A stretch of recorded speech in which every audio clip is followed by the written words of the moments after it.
Welcome to CSS Breakdown, book by book, where today, in Season 09, Episode 08, we delve into Norman Lowe's Mastering Modern World History to explore how the Cold War's ideological struggle extended its reach across continents, leaving an indelible mark on nations and global relations.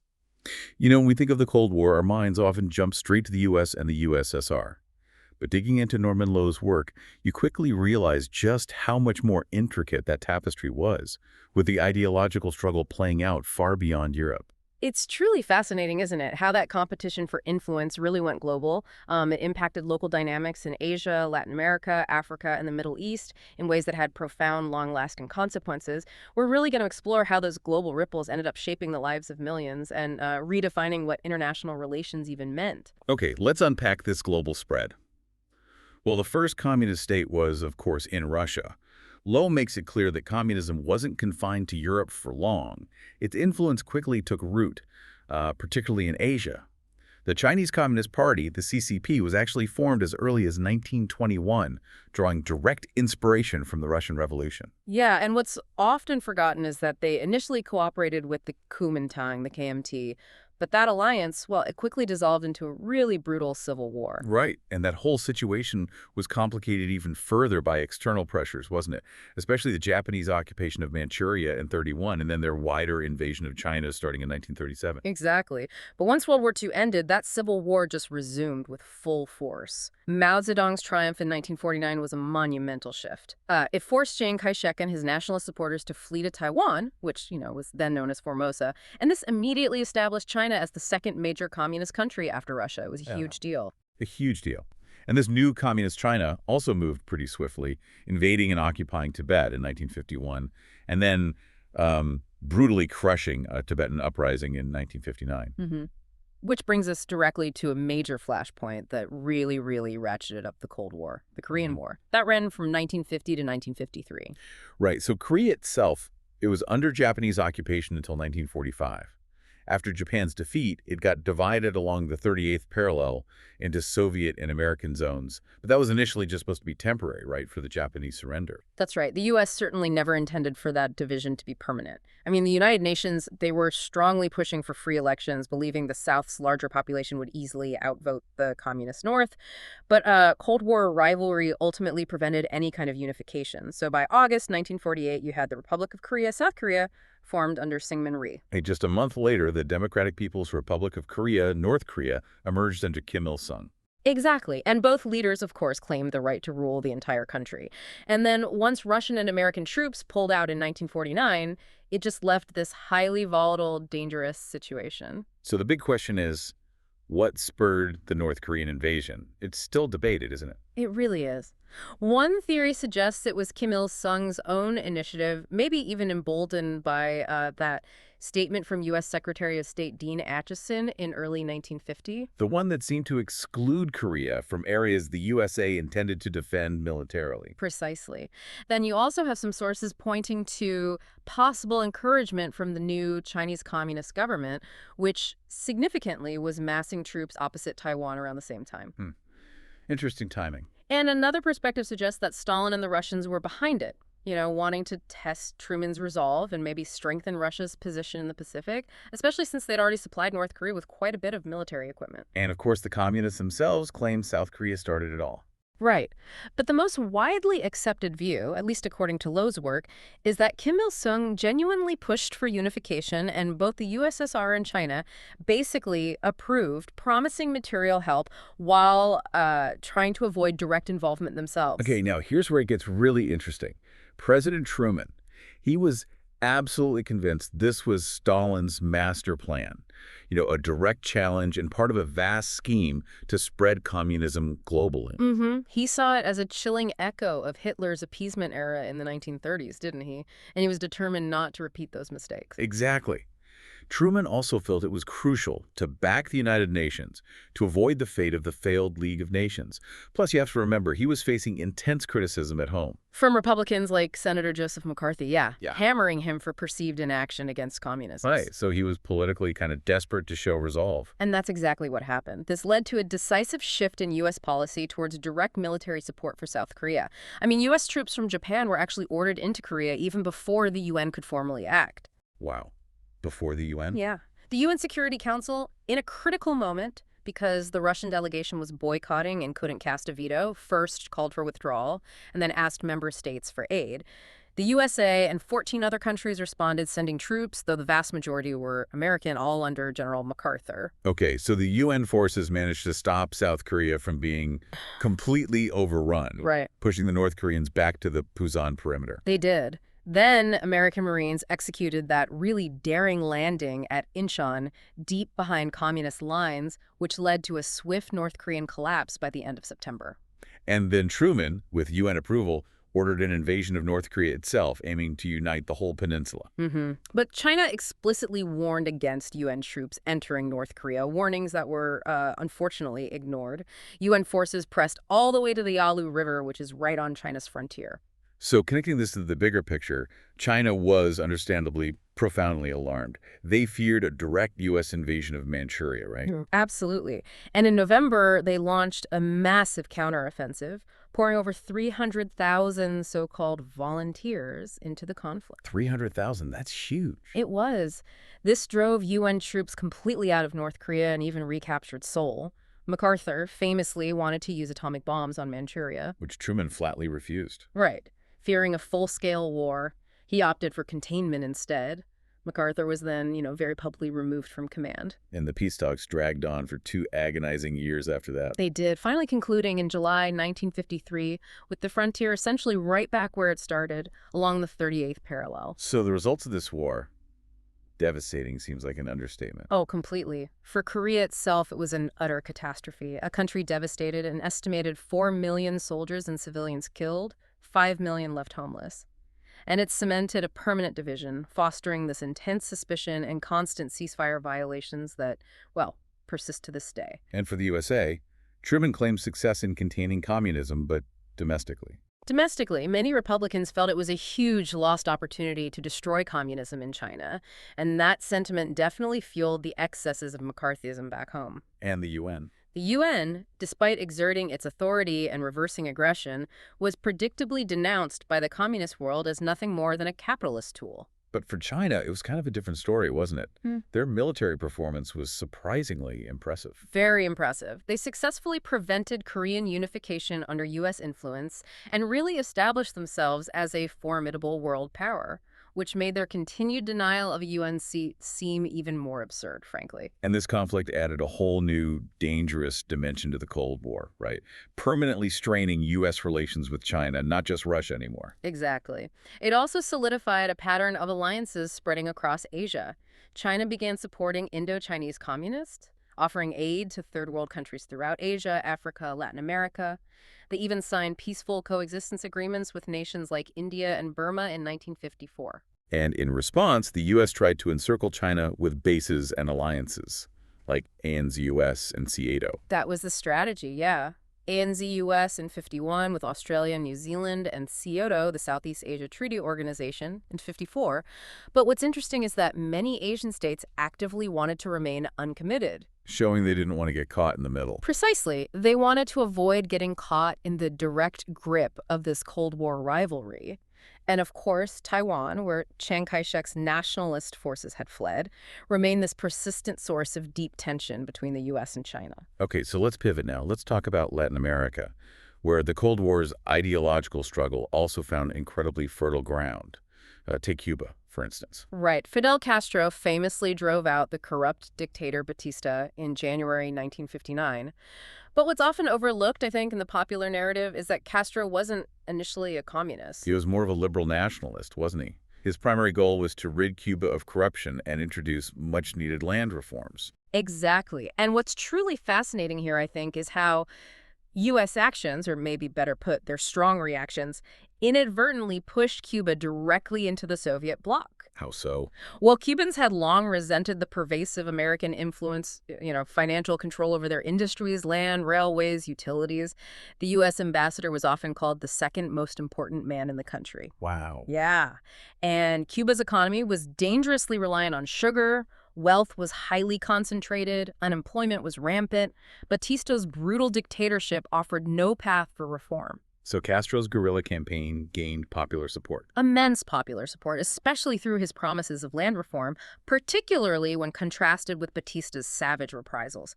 The U.S., eventually kind of embarrassed by Batista's brutality, cut arms supplies to him, which further undermined his regime. Okay, so that set the stage. But then relations deteriorated quickly. Very quickly, Castro outraged the USA by nationalizing American-owned estates and factories. President Eisenhower retaliated, threatening to stop importing Cuban sugar. Which forced Castro to sign that crucial trade agreement with Russia. It did, and when the U.S. actually carried out its threat, the USSR stepped in to buy Cuba's sugar, and Castro, in turn, confiscated all remaining American property. And diplomatic relations were severed in January 1961.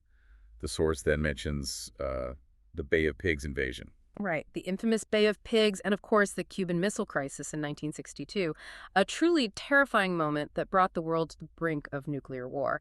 And relations remained, well, icy after that. Understandably. And other Latin American states reacted how? Mostly right-wing governments, they were highly suspicious and expelled Cuba from the Organization of American States, the OAS, in 1962. This isolation only solidified Cuba's dependence on the USSR. But internally, Castro's government did try to tackle problems. Oh, absolutely. They enthusiastically tackled internal issues, establishing collective farms, nationalizing industries, making significant efforts to diversify the economy and improve social services like education, housing, healthcare, equality. They actually achieved considerable success in social reform by the late 1970s. But the U.S. pressure continued. Relentlessly. A crippling trade embargo, repeated bomb attacks on key infrastructure. This campaign intensified dramatically under President Nixon, amounting to what many consider U.S. government-sponsored state terrorism. And Cuba tried to export its revolution. They did, most famously with Che Guevara's unsuccessful ventures in Argentina and Bolivia. But they did successfully back Marxist groups in Angola in 1975 and Ethiopia in 1977. However, Castro's popularity among third world countries took a major hit when he supported the Soviet invasion of Afghanistan in 1979. That didn't go down well.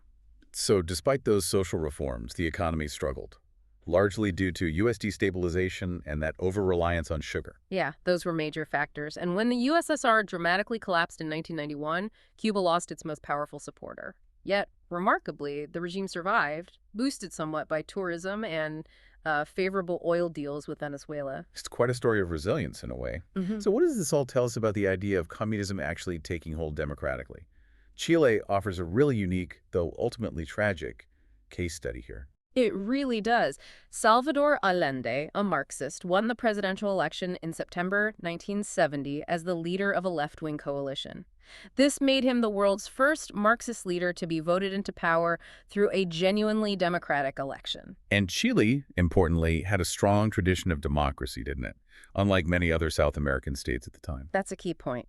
But Allende inherited enormous problems. Rampant inflation, high unemployment, economic stagnation, widespread poverty, malnutrition. So what did he try to do? He quickly aimed to redistribute income, increased wages, nationalize the remaining copper industries, textiles, banks, and accelerated land redistribution. He also restored diplomatic relations with Cuba, China, and East Germany. So this raises the critical question. Why was this democratic experiment so short-lived? Well, several things went wrong. Allende's policies, while maybe well-intentioned, did create problems. His rapid land redistribution led to a fall in agricultural production and food shortages. Nationalization efforts were often disappointing, and then a sharp fall in world copper prices further crippled government revenue. That was bad luck, too. And there were internal pressures. Yes. Some communist factions within Chile, like the MIR, the Movement of the Revolutionary Left, grew impatient with Allende's more cautious pace. They started seizing farms, which often embarrassed the government. And then there was the U.S. reaction. Oh, absolutely. The USA strongly disapproved of Allende's policies and actively worked to undermine Chile's economy. The CIA, with covert help from the Brazilian government, played a vital role in preparing for the coup. It was part of their broader policy of preventing communism's spread in Latin America. Nixon's administration was infamously quoted as saying they needed to make the Chilean economy scream. Chilling. And there were fears Allende might try to stay in power undemocratically. There were those fears, yes, that he might alter the Constitution or use a referendum to postpone elections. This prompted opposition groups and the right wing to orchestrate a massive strike, culminating in that military coup in September 1973. Where Allende was killed. Initially reported as suicide, but later confirmed as assassination. That's right. Declassified documents later proved it was an assassination. General Pinochet then seized power, leading a truly brutal military dictatorship. Thousands were killed or disappeared, tens of thousands tortured. And the U.S. response? The U.S., which had significantly reduced aid under Allende, swiftly increased assistance to Pinochet's regime. He stayed in power for 17 long years. It's just sobering, the sheer scale of these U.S. interventions. Beyond Cuba and Chile, Lowe's work highlights an astonishing number of actions, often covert CIA operations, all in the name of preventing communism. You're right, the reach was truly global. The general U.S. intervention strategy, often justified as preserving freedom and human rights, frequently targeted regimes simply because their policies went against American economic or strategic interests. And the methods were chillingly varied. Assassinations, election rigging, financing terrorism, economic destabilization, direct military intervention. Look at Southeast Asia, Laos, for example. Right. After independence in 1954, the U.S.-backed government clashed with the Pathet Lao, a left-wing nationalist group. By 1960, the CIA and State Department were orchestrating interventions to remove left-wingers, which triggered armed conflict. Then you had U.S. Air Force bombing raids from 1965 to 73, causing immense devastation. But here's the powerful irony. American intervention ultimately strengthened the left. How so? Well, the Pathet Lao ended up peacefully taking control in 1975 after the U.S. withdrew from Vietnam. The intervention backfired. That pattern of unintended consequences is striking, isn't it? What about Cambodia? A similar tragic story. U.S. involvement in the 1970 coup overthrowing Prince Sihanouk, followed by intense bombing campaigns and 5 years of brutal civil war, ultimately paving the way for Pol Pot and the Khmer Rouge to seize power. Horrific outcome. And Thailand. Thailand became this massive base for bombing North Vietnam from 65 to 73. Huge U.S. presence. Any opposition there was immediately labeled communist-inspired. U.S. officials were apparently quite blunt. Their real interest was just maintaining a dictatorship that would let them keep those American bases. Okay, shifting focus again. What about Africa during this period? Africa saw significant U.S. interest as decolonization unfolded. Post-WWII, the U.S. actually pushed European powers to grant independence, fearing that clinging to colonies would only foster communism. These new nations were also seen as potential markets and vital sources of influence. But any hint of left-wing or socialist policies was often immediately viewed as a crime in Washington's eyes. Like in the Congo in 1960. Exactly. Patrice Lumumba started talking about economic independence for the copper-rich nation, which was still heavily controlled by a Belgian company with significant U.S. financial interests. This led the Belgians and the CIA to covertly encourage the Katanga province to declare independence. Lumumba appealed to the UN, then critically to the USSR. A fatal mistake, according to the source. It seems so. The CIA was deeply involved in his dismissal and subsequent assassination in January 1961, and then the U.S. supported the corrupt General Mobutu for decades until 1997. Stability over democracy, it seems. And Ghana. A similar story. Pretty similar, yeah. After independence in 1957, its socialist leader, Kwame Nkrumah, started forming links with the USSR, China, East Germany. This naturally alarmed Washington. The CIA was highly active there and backed an army coup in 1966, forcing Nkrumah into exile while he was actually away on a visit to China. Wow. Okay, and the Middle East. Obviously crucial strategically. Absolutely crucial. A crossroads between East, West, and the Third World, and most importantly, those vital oil reserves. The U.S. and Western Europe were determined to block communism and control oil supplies. Which led to the Eisenhower Doctrine. Exactly. Declaring the U.S. prepared to use armed force to assist any Middle Eastern country against armed aggression from any country controlled by international communism. Pretty broad mandate. And specific examples. Iran in 53. Right. The U.S. and British organized a coup to remove Prime Minister Dr. Mossadegh after he nationalized a British-owned oil company. They restored the Shah to full U.S.-backed control for the next 25 years. In Iraq. Iraq also drew constant U.S. attention. After General Abdul Qasim overthrew the monarchy in 1958, the U.S. was uneasy, not because Qasim was communist, but because of the growing influence of the Iraqi Communist Party and his involvement in setting up OPEC, the Organization of the Petroleum Exporting Countries, specifically formed to break Western control over oil that really perturbed Washington. So the CIA tried destabilization. For years, including assassination attempts. They finally succeeded in backing a coup in 1963. And then, fast forward to 1979, the U.S. even financed Saddam Hussein during his war against Iran. It's just an incredible complex web of intervention. It really is. So what does this all mean for the overarching Cold War itself? By the 1970s, things started to shift, didn't they? We saw this period called détente. Yeah, détente, suggesting a more permanent relaxation of tensions, or at least that was the hope. What were the underlying reasons for that shift, do you think? Well, several key factors were definitely at play. I think both superpowers were increasingly terrified of a catastrophic nuclear war. They were finally realizing there could be no real winner. And the Vietnam War must have played a role. Absolutely. The horrors of Vietnam had sickened both the USA and the USSR. From the Soviet perspective, the arms race was just financially crippling. They desperately needed to improve living standards at home and in the satellite states. Plus, they were facing growing economic difficulties and unrest, Prague in '68, Poland in the early '70s. They also didn't want to be left out as U.S.-China relations surprisingly began to thaw. Right. And on the U.S. side, the limits of military power were becoming clear after Vietnam. Painfully clear. Some voices even called for a return to isolationism. China, meanwhile, was anxious about its own isolation, still nervous about U.S. intentions in Vietnam, and increasingly concerned about their worsening relationship with the USSR. And Western Europe? Deeply worried about being on the front line of any nuclear war.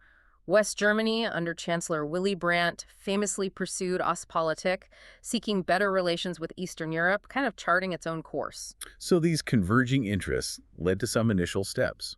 They did. You had the hotline telephone link set up, an agreement for only underground nuclear tests, both in '63, then a ban on nuclear weapons in outer space in '67. Small steps, but symbolic. And the first major breakthrough, SALT I. Right. The Strategic Arms Limitation Treaty, SALT-PERT, in 1972, that limited anti-ballistic missiles, ABMs, ICBMs, and SLBMs, it effectively slowed down the nuclear arms race, which was huge. Then the Helsinki Agreement in '75. Yes, that formally accepted the post-World War II European frontiers, and importantly, communist countries made promises, albeit pretty vaguely, on human rights. But détente wasn't exactly smooth sailing, was it? There were significant setbacks. Not at all. Especially in 1979, things got tense again. NATO grew incredibly nervous about the deployment of 150 new Russian SS-20 missiles. Which prompted NATO to deploy its own Pershing and cruise missiles in response. Exactly. The U.S. Senate even refused to ratify the next treaty, SALT II. And then, crucially, the Russian invasion of Afghanistan on Christmas Day, 1979. That just completely revived Western suspicions. Leading to what many called the Second Cold War. Pretty much, marked by a renewed arms buildup and President Reagan's ambitious Star Wars initiative, the Strategic Defense Initiative. But détente did regain momentum eventually, Right. thanks largely to Gorbachev. Yes, Mikhail Gorbachev, who came to power in 1985, was really determined to end the Cold War. Yeah. His first meeting with Reagan in Geneva in November '85 went surprisingly well. They issued that joint statement saying nuclear war cannot be won and must never be fought. A powerful statement. Yeah. And the Chernobyl disaster in '86 must have added urgency. It absolutely underscored the terrifying need to reduce nuclear dangers. Then, at the Washington summit in December 1987, a truly historic breakthrough occurred. Reagan and Gorbachev formally signed the INF Treaty. The Intermediate Range Nuclear Forces Treaty, what did that do? It meant all land-based intermediate-range nuclear weapons, that's about 436 American and 1575 Soviet warheads, were to be scrapped over the next 3 years. That's incredible, the first time nuclear weapons were actually destroyed. It was monumental. This included Russian missiles in East Germany and Czechoslovakia, and all American cruise and Pershing missiles based in Western Europe. Now, Lowe notes it was only about 4% of the total nuclear stocks. True, and Reagan wasn't prepared to abandon Star Wars entirely, but the INF Treaty was undeniably an important turning point. It showed real, tangible de-escalation. And around the same time, the USSR was pulling out of Afghanistan. Yes, by 1985, they were seriously embarrassed by their costly and unsuccessful involvement there. They finally began withdrawing troops in May 1988, having faced intense hostility from China, Islamic states, and widespread UN condemnations. Meanwhile, what was happening between China and the U.S. relations had been hostile since Korea. But they had already begun to thaw with the famous ping-pong diplomacy back in 1971.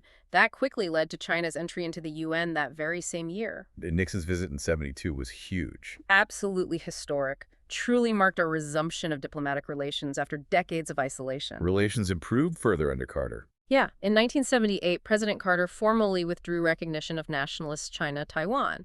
And formal recognition of the People's Republic of China occurred in 1979 with an exchange of ambassadors. Though there were later setbacks, of course. Tiananmen Square in '89? Right, the Tiananmen Square massacre was a major setback, and China's naval exercises near Taiwan in 1996 also ratcheted up tensions again. And what about USSR-China relations during this period? They had deteriorated badly after '56. Steadily deteriorated, yeah. Deep ideological differences, China accusing Khrushchev of revisionism and escalating frontier disputes.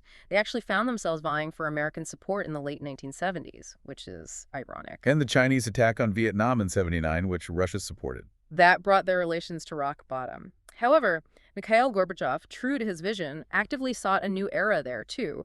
He signed trade agreements in '85, and a formal reconciliation finally took place in May 1989 when he made that historic visit to Beijing. So after all these intricate ideological battles, shifting alliances, détente, Second Cold War, what happened when the whole thing, this all-encompassing ideological struggle, finally seemed to end? That's the million-dollar question, isn't it? And the answer unfolded with incredible speed. What we saw were these dramatic events sweeping across Eastern Europe between August 1988 and December 1991. Communism was essentially swept away by this rising tide of popular opposition and mass demonstrations. It all kicked off in Poland with the Solidarity strikes in August '88. Leading to free elections and a communist defeat by June '89. Exactly. And this wave just rapidly spread to all the other Russian satellite states. Hungary was next, then East Germany, the Berlin Wall breached, leading directly to German reunification in 1990. Czechoslovakia, Bulgaria, Romania, all overthrowing communist governments by the end of '89. Right. And then the final act, by December 1991, the USSR itself fractured into separate republics, Gorbachev resigned, and communist rule in Russia formally ended after 74 years. Just gone. It's hard to really overstate the seismic shift that was. The most immediate result, obviously, was the Cold War was over. The former USSR and its allies were no longer the enemy. In November 1990, NATO and the Warsaw Pact even signed a treaty agreeing they were no longer adversaries. Both Gorbachev and Reagan deservedly received immense credit for this monumental shift. But as one massive conflict ended, new ones started bubbling up, didn't they? Often driven by nationalism. That's exactly right. The tight control exerted by the USSR and USA during the Cold War had vanished. Suddenly, conflicts that didn't directly affect East or West interests were often just left to find their own, sometimes very bloody, solutions. Nationalism, which communism had suppressed for decades, powerfully reemerged. Sometimes peacefully, like the split in Czechoslovakia, but often leading to brutal wars, like in Azerbaijan, Armenia, and Georgia. And most tragically, Yugoslavia. Oh, Yugoslavia was horrific, broke up into 5 separate states, plunged into this complex, devastating civil war, Serbs, Croats, Muslims fighting to establish their own territories, a struggle that dragged on for almost 4 years. And a new fear emerged alongside this, didn't it? About weapons proliferation. Yes. With the Russians and USA less willing to act as global policemen, there was growing concern that countries with, let's say, unstable or irresponsible governments might acquire and use nuclear, biological, or chemical weapons. The sources specifically mention Iraq, Iran, or Libya as examples at the time. This immediately highlighted the urgent need for better international supervision and control. Plus, the former communist states faced enormous economic challenges, right? Transitioning from command economies. Huge challenges. Economic collapse, poverty. They desperately needed carefully planned and generous financial help from the West to transition to free market economies. There was a real risk of instability or a dangerous right-wing backlash otherwise, especially in Russia, given its nuclear arsenal. And German reunification, while historic, also created some ripples. It did. Poland, for instance, became quite suspicious of a suddenly united and powerful Germany, fearing potential territorial claims down the line. Germany also faced a significant refugee crisis, which in turn fueled protests from neo-Nazi groups, revealing new internal tensions. And finally, what about relations among the Western allies themselves? Did the end of the common enemy change things? It definitely did. That common enemy had held them together in many ways. Its disappearance led to new differences over things like trade and aid to Eastern Europe. For example, Lowe points out that during the war in Bosnia, the U.S. refusal to provide troops for UN peacekeeping forces strained relations with Western Europe, leaving the burden disproportionately on other member states. So the overriding undeniable fact was that the USA was left as the world's sole superpower. Exactly. And how it would navigate this unprecedented new role, as Lowe's work suggests, really remained the defining question for the emerging new global order. What a journey we've taken. through the complex, really interwoven narratives of the Cold War's truly global reach. I mean, from the rise of communism in Asia, the proxy battles in Korea, to the dramatic shifts in Latin America with Cuba and Chile, and then those widespread, often covert, U.S. interventions everywhere.